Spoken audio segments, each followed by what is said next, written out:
All right, thank you, Brittany. In 1941, Charles B. Bud Huber signed an agreement to sell international harvester equipment in Lancaster County, Pennsylvania. International Harvester liked the geographic location because the company wanted to capture business when Amish farmers switched from horses to tractors. That switch still hasn't happened, but since 1941, this third generation family owned dealership serves more customers throughout the Mid-Atlantic region. Today, Huber Inc. has grown to 12 locations with more than 350 employees. Brian Gott is a service manager and Mark Yoder is the director of precision agriculture with Huber. They'll discuss their careers and how they provide support to Farmer Jim and others. Without further ado, here we are. Awesome. Thank you so much, Mackenzie. We're excited to meet Brian and Mark and hear all about their careers with Huber Inc. So thank you so much. And I believe, remind me who I'm talking to right now. Which one of you am I hearing from? Okay, this is Brian. Hey, Brian. It's so good to you? have you, and we're excited to have you. I'm doing really well, and I know everyone's excited to hear from you too. So I will let you introduce yourself, talk a little bit about your role with Huber Inc., and then of course dive into what you guys all do. So I'll let you take the stage. Great. Good afternoon. My name is Brian Gott. I'm with Huber Incorporated. I've currently just surpassed 31 years with the company, so I've been around for a little while. Born and raised in upstate New York in a small dairy and migrated south years ago. Went to Nashville Auto Diesel College and graduated from there thinking I was going to work on over-the-road trucks, and realized that was not a very clean position to hold as a technician. So I got away from the salt water and the snow and the wet, and went back to my roots and started working for an ag dealer and case ice dealer in upstate New York. So, and migrated down here to Delaware. When I started with Huber's, there was 2 locations in 2 states. We currently have 12 locations in 5 states. Wow. And my role today, I used to be a service manager, and now it's kind of a corporate support role.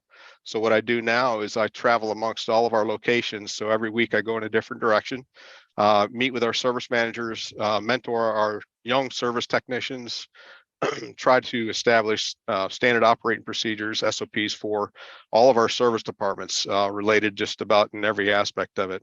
So I do a little bit of everything. I also do a lot of behind the scenes stuff for JCB for monthly audits that we do for dealer arrival reports and PDIs and stuff like that as well. So do a lot of driving. Obviously, if we're in 5 different states each week, it's quite a bit of driving. I do between 500 and 700 miles a week. Wow. So I put in quite a few miles. Like I said, Nashville Auto Diesel College. Well, probably the favorite part of my job now, being a service manager for all those years, stuck behind a desk, not able to get out and meet people, and even to meet our customers for that matter. But I get to meet all of our employees now. So I see everybody on a regular basis, get to mingle and get to know the employees. And that's probably the best part of the job. Like, again, I didn't have the opportunity to do that for 25 plus years. So doing that now is very, very grateful. Yeah. How did that opportunity come up for you?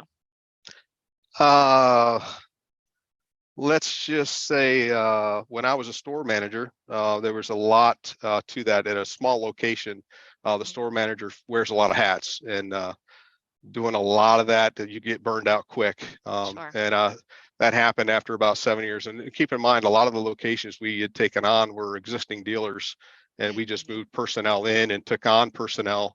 This location was brand new. It was not a previous dealer. So it was a brand new facility location with nothing there. So I started with like 4 people and built that business up. That's awesome. Got it going and then moved on to the next. So with having some Army deployments, National Guard under me, every 10 years or so, 7 years, there was usually some kind of massive shakeup. And with my family and deployments and stuff. So Huber's was great throughout all of them. So that's awesome. We were talking a little bit about some of the biggest things today is right to repair. From what I see, right to repair gives the customer the ability to do his own diagnostics and repair if necessary on current production equipment. So what I have the ability to do is help customers diagnose, repair their own equipment, sell the equipment, the same equipment we have as a dealership, they have the opportunity to purchase. So the only thing they can't do would be software. The EPA and manufacturers hold that for the dealerships only. So they're able to do all the diagnostics. They have all the tools. They just can't do software upgrades. So that's one thing that's pretty big right now, as well as Deft Delete. There's a lot of products being sold online and people out there deleting emission systems. So that's been a big talk discussion of how we're going to counter that and ensure we're not taking trade-ins that have been deleted. Some of these delete systems can cause problems with expense going along $25,000-$30,000. So it's a big expense and a big risk. So we're trying to counter that as well. So I do a little bit of that. Like I said, I do a little bit of everything. So yeah, that's kind of my position in a nutshell. Wow. Interesting. Okay. So now you said your average day is you're really on the road a lot. And I know we've got someone else, I believe Mark is with us. Is that correct? Mark was not able to make it. So I have Brent Diller. Brent is another, he's just about to finish his first year with Precision Ag out of the Intercore store. Awesome. His grandfather, I worked with his grandfather for many years. So Brent is here for the Precision Ag side of the business, not Mark. Gotcha. Okay, awesome. Yeah, well, we would love to hear from him too. Okay. But before I jump over to him, is there anything else that you wanted to share with us about your job, about your role, or maybe even just say a main skill? Before we wrap up, maybe before we move over to him, maybe share one skill that you found was really important for you to have to be successful in your job. Since COVID, I think the face-to-face, the interaction, person-to-person, I see it. I attend a lot of recruitment events. Next week, I'll be at Virginia Tech. Last week I was at Penn Tech. The week before I was at Penn State. I do a lot of this. And the biggest thing I see is young people, their communication skills, face-to-face is critical. Being able to be able to stand there and look somebody in the eye and speak with them is very important in this industry, I think. Now, that's just my personal opinion. So that face-to-face interaction is very important to me. And I see it in a lot of these young kids when I go out to these and attend to all these recruiting events. Some kids got it, some don't. And it's pretty quick and evident when you first meet them, whether they do or don't. Now, whether that's good or bad, that's a personal opinion thing. It's just one of those things that I see. And it's a critical skill, I think, in no matter what industry you're in, being able to communicate with one another. And something I incorporated with our service managers and service techs was a program, Microsoft program called Yammer. So Yammer it's kind of like Facebook for my technicians.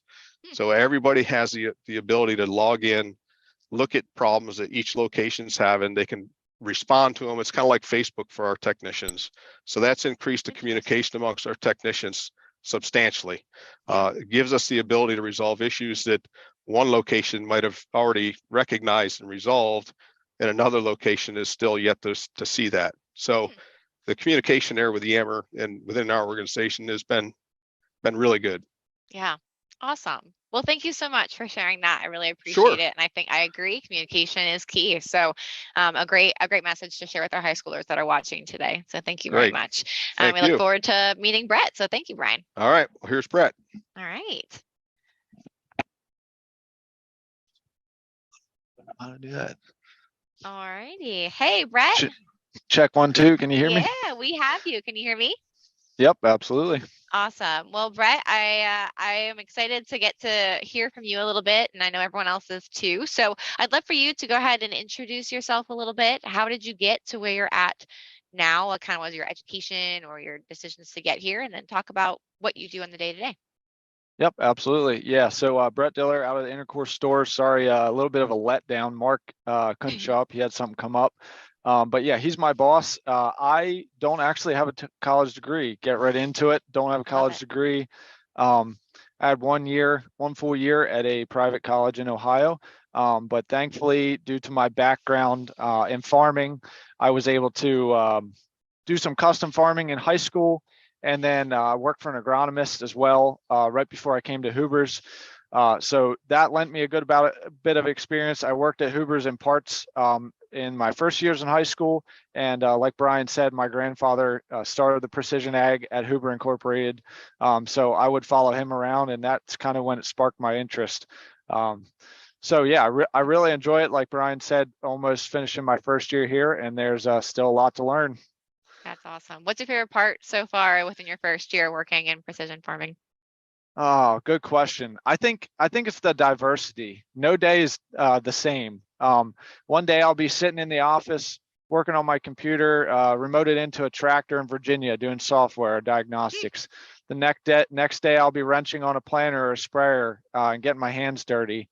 And then the next day I'm out driving my truck with a weigh wagon, and we're calibrating combines or setting up an auto steer system. So diversity for sure.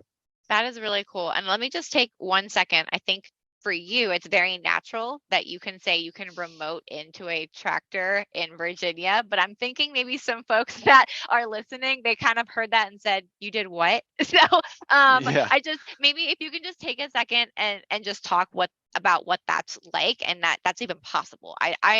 I know for a fact there's people listening that they're here because this is one of their first times just diving into dairy or the ag industry at all. So Yeah. are tractors and the ag industry really that far along that there's computers in the tractors that you can do that and dive in and diagnose it from miles and miles away? That's something you can do? Yes, absolutely. So two of the main brands that I deal with that I do that, one is Case IH. Obviously, we are an equipment dealer. We deal the iron, all of that equipment. Some of the older stuff, I would say 2015 and older, that is on the lower side of our remote capability, but anything newer than that, it runs through something called AFS Connect. We call them Connect Mags or connector mags for the tractor side. So they all have something called a PCM in them. A PCM is basically a cell modem, and it manages the telematics and all the parameters inside the tractor. I have a diagnostic tool on my computer that I can type in my user ID, and then I have that person that's in the tractor press a button to request remote assistance. They send me a code, and as long as that PCM, the cell modem, has cell connection, which only in certain circumstances, like if they're in a barn that's full of metal and they have no signal, then we won't be able to. But otherwise, if it is operating, I can type that code in, bring it up. The engine can't be running for the initial connection. And then once I connect, they can start the engine. I can look at all the controllers that are online, the software and firmware versions, look at fault codes. There's even something called remote display viewing. So in that feature, it uses something called Team Viewer as an extension, and I can launch that. The user confirms that they're okay with me viewing the screen, and then from wherever they are, they could be in a different country for all that matters. Wow. I could look at what their screen is saying and what it's doing, and that takes it along. It makes it way easier for us to diagnose. Yeah, I can have an extensive amount of knowledge of what buttons to press, but there are some issues you run into where you're stumped. You're just like, I have never seen that before. So when you can look at that in real time, or even update, like I can send updates to certain controllers from miles and miles away and get them back going. And then, another brand is Ag Leader. They're a big aftermarket company that we deal with, and it's sort of the same way. You need to have a cell connection. That is a separate modem, though, that you have to buy for aftermarket, but you can do the same thing. Then you can remote in and see that user's display and monitor and diagnose from there. That's amazing. Yep. Thank you for sharing that. I appreciate that. Sure. And so as you talk more about your job and the things you do and what it all entails, can you just kind of define what precision farming is? Like what's the difference between just farming and precision farming? Yeah. So precision farming, in my mind, is bringing more modern technology into any amount of equipment. It could be in the 1970s, 1980s, all the way to brand new. It's integrating products and technology that can make the user more efficient and have them it be easier for them. Sure. Awesome. No, that's great. What's your favorite part of being able to do this with farmers? Like, I think, do a lot of farmers prepared and know this is, the reality of farming, or do you get to teach them new things at all with your equipment, or kind of what's your specific role in all of that with the Yeah, farmers? I would say it's about 80-20. There's the 20% that know what technology is around, and those are oftentimes the guys that are calling you only when they really, really can't figure it out. The other 80% are I love the relationship side of the business. Yeah, you're selling stuff and making their life better, but the relationship side is amazing. You get to talk to that farmer. You get to understand. I like to understand how they learn. Like, I can deal. Yesterday, I was dealing with a 20-year-old guy, and me talking to him is completely different than trying to explain it to somebody that's 60, 65 years old. And so I really enjoy learning how they learn and trying to explain it and teach them in a way that they can understand. And I don't often like to force stuff on them and say, hey, you need to buy this. I often like to say, hey, here's the value that it provides, and let's look at what your operation has, how many acres you're doing, like how big of a planter do you have, and then customize the solution. And that helps, that aids on the relationship side, that grows the trust, and that you're not just trying to rob money from somebody. Sure. And you're really trying to make their livelihood better, because that is their life. Farming is their life. Oh yeah, absolutely. So you're trying to make sure you're going to do what you can to give them the best tools they need to produce the best product on their farm. And that's awesome. Yep. I absolutely love that. So I know you mentioned that you had like 1 year of education. Was this something that you thought you were going to go into as a career? Or was it kind of like you were in college and you were like, you know what? I think I'm going to hop out and try something different. Can you just walk us through that decision process a little bit? Because I'm sure there are people listening that are thinking, I really don't think college is for me. How did you make that decision? Yeah, it's far from a Cinderella story of doing 4 or 6 years in college and coming out and knowing it all. I had no idea what I wanted to do through high school. I did custom farming. I did masonry. I did a lot of things just trying to figure out where I wanted to be. And I always, since I was young, following my grandfather around, seeing a tractor or a garbage truck, like, oh, I want to drive that. And so I went to college for an IT management degree, and I got a year through it, and it cost a lot of money. And I had an idea like, okay, well, I can come back and start farming again. So I decided, you know what? I don't know what I'm going to do. I'm going to come back and start on the farm. I did that for another year and a half, and I figured out, I got really interested in, oh, can we put this in this tractor? Or, man, why aren't we doing this better?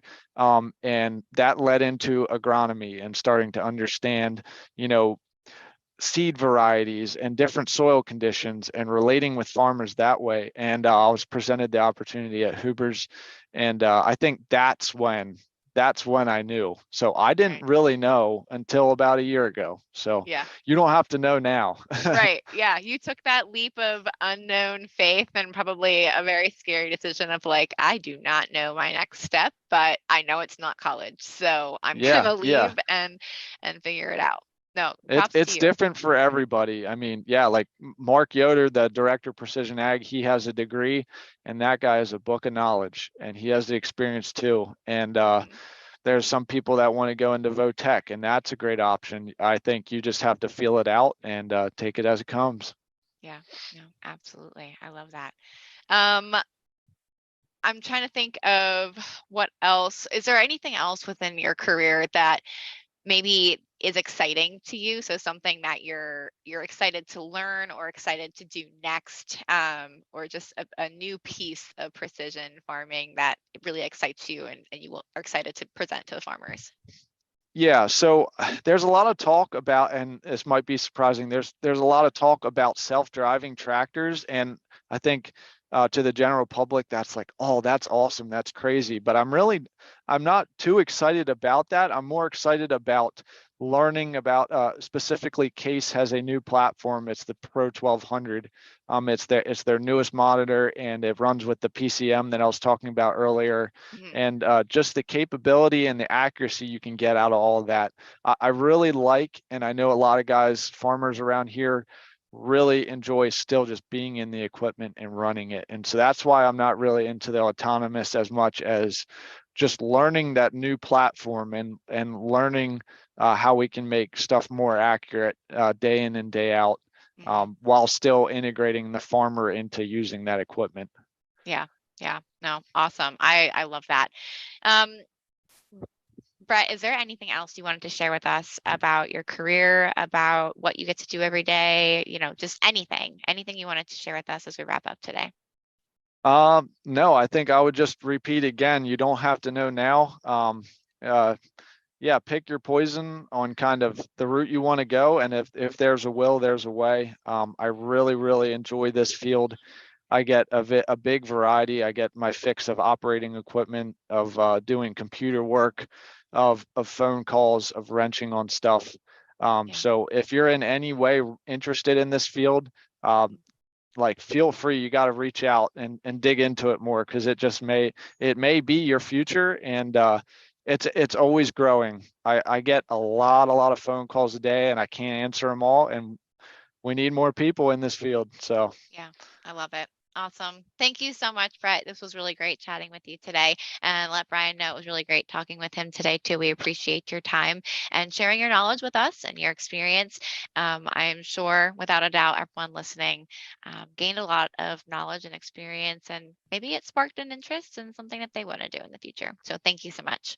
Yeah, absolutely. Thank you. All righty.